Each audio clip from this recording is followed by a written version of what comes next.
On a scale of 1 to 5, Pádraig, what difference do you think An Saol has made to your life? There's no hesitation there, 5 out of 5. This is Pádraig Schaler, and I'm his younger sister, Maria Schaler, and we are here in An Saol today. An Saol is a day centre for people with severe acquired brain injuries, which is the only place of its kind that I've ever come across. It is somewhere where we try and mix the physical aspect of people's lives with a social centre, somewhere where people with severe acquired brain injuries get to come and be part of a community that are all rowing in the same direction, I suppose. And yeah, it's a cool thing to be part of. Pádraig gets all sorts of therapies, physiotherapy, cognitive therapy, occupational therapy, exercise therapy, music therapy. I think that's covered it, but he's kept busy. Well, I give you an option of 3. Will you tell us what your favourite out of the 3 is? I know there's loads more, but 1 for Locomat, 2 for Huddle, 3 for Physio. Which do you enjoy the most? 1 is Locomat. Locomat. Gives you the chance to walk again, which without it you couldn't do. And that, I'd say that feels amazing, doesn't it? Yeah, no doubt there.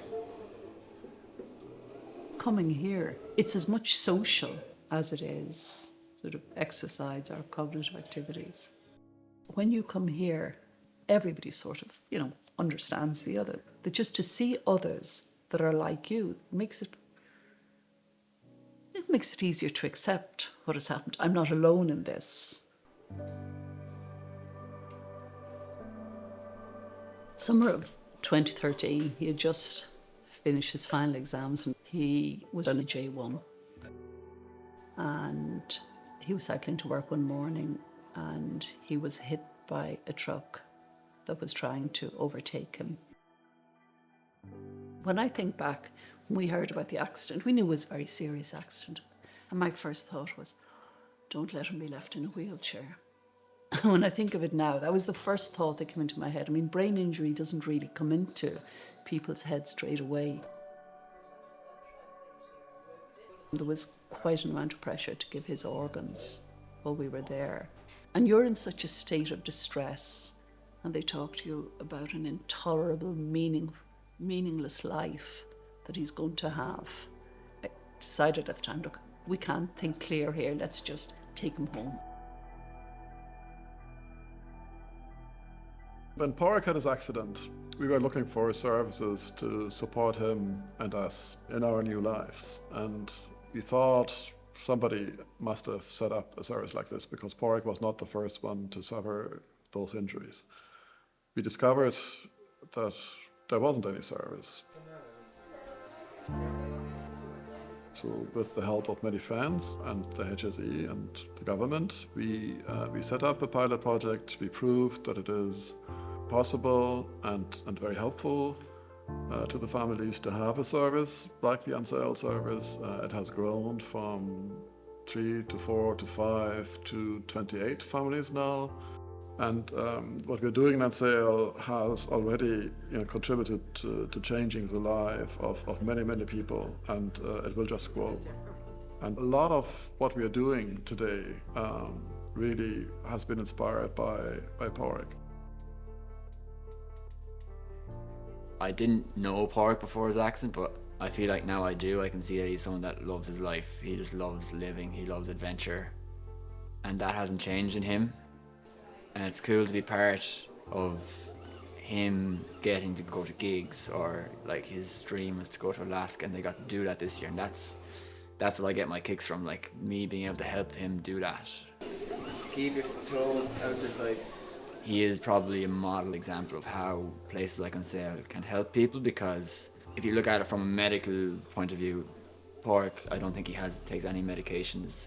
He has the same bone density as me or you who get to walk around every day, which wouldn't be the case for someone that spends a lot of time in a wheelchair. But because he gets to come here and he worked really, really hard and he always wants to do more, that he is a very healthy person.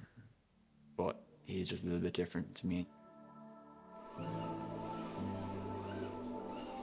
So I think Pádraig you're probably one of the lucky ones because you're here and you can, you know, take full advantage of these services. But there's so many people in really similar positions who aren't as fortunate and haven't had the chance to be given kind of adequate care and beyond that. Like Pádraig is really lucky to be here every day and to have the chance to work hard. But there's so many people who need these services who are just like Pádraig who don't have them.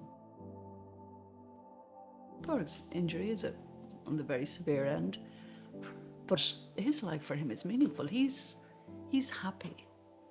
Well, happy as much as you're happy or I'm happy in inverted commas, with his life.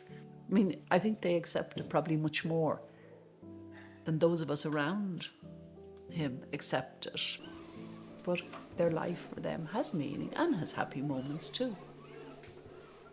He hasn't really changed that much. You know, his humour is the same, his taste is the same. He still doesn't, you know, laugh about my jokes, but about, you know, the jokes made by his sister and his friends, and so it's a different life, sure, but it's doable. It is because of him that An Saol really was established and set up. We have demonstrated that the service is working and is necessary. The next step has to be to consolidate this service, to make it permanent, and to offer the right infrastructure to deliver it. And that's our project, Chuck An Saol. And we need the health services and the politicians and society in Ireland to focus on this as the next step. It's very difficult to compare, I think, Pádraig, the life you have now to the life you had 3 years ago before An Saol was kind of up and running, because now you have a routine, you have like a really good community of people around you, you have, I think, not to put words in your mouth, but a really good sense of purpose, and you have somewhere to go where you can work really hard and you're given the chance to keep improving. Do you think you're doing better with An Saol than you would be without it? Big L, yes. Yes.